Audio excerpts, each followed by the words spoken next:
My dad likes wine, and he likes comparing and judging different wines. So for a present, I made him these state-shaped trays that each hold these little tasting glasses that would be good for wine, beer, liquor, soft drinks, any beverage really. And I'm going to show you how I made them. I used a piece of 1x8" poplar from the big box home improvement store because tulip poplar is the state tree of Indiana. I cut 6 11-inch pieces from the large board I bought using a handsaw because my bandsaw can't handle 11 inches and I don't have a table saw. These pieces would get cut again, so the rough hand-sawn edge didn't matter. I made scale templates of Indiana and Ohio on the computer, link in the description, and used spray adhesive to stick the templates to the 6 boards. My dad was born in Ohio, but now lives in Indiana, so that's why I did those 2 states. I drilled 2 1/8 inch depressions into the boards to a depth of about 1/2 inch with a Forstner bit. A 2 1/8 inch Forstner bit was a bit too much for my little drill press, but I managed. Then I used my bandsaw to cut out all 6 states. Each plate holds 4 glasses, so 6 states makes for an even 24 glasses. It was about this time when I started to wish my dad had been born in Colorado. After cutting, I removed the templates. Some came off easier than others. I should have let the adhesive dry a little longer before sticking on the templates.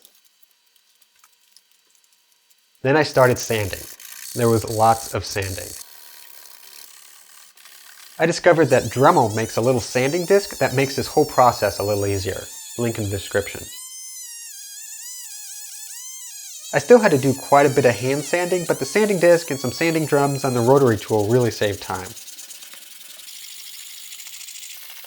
Poplar is notoriously blotchy when stained, so I tried to reduce blotchiness 2 ways. First, I used a pre-stain conditioner, and I stained with a gel stain made by General Finishes, which is known to help keep blotchiness to a minimum. This combination worked well for me. When the stain was completely dry, I added my finishing stamp, kind of like a signature, to the back of each piece.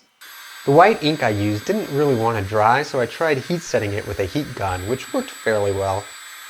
I sealed the stain and ink with a coat of de-waxed shellac. Then finished the plates with several coats of low-gloss wipe-on polyurethane.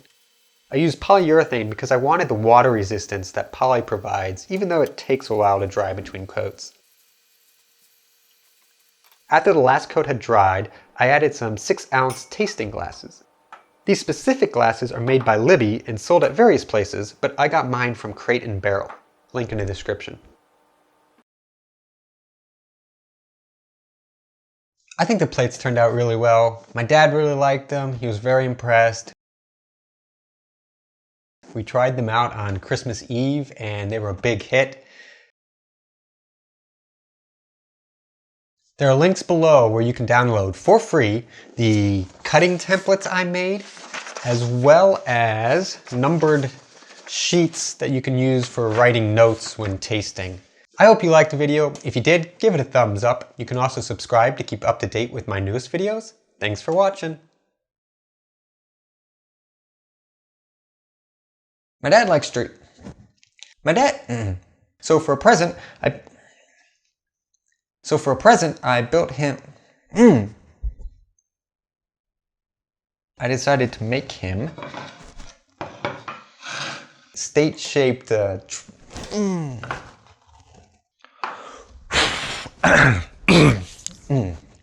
Should have drank some water.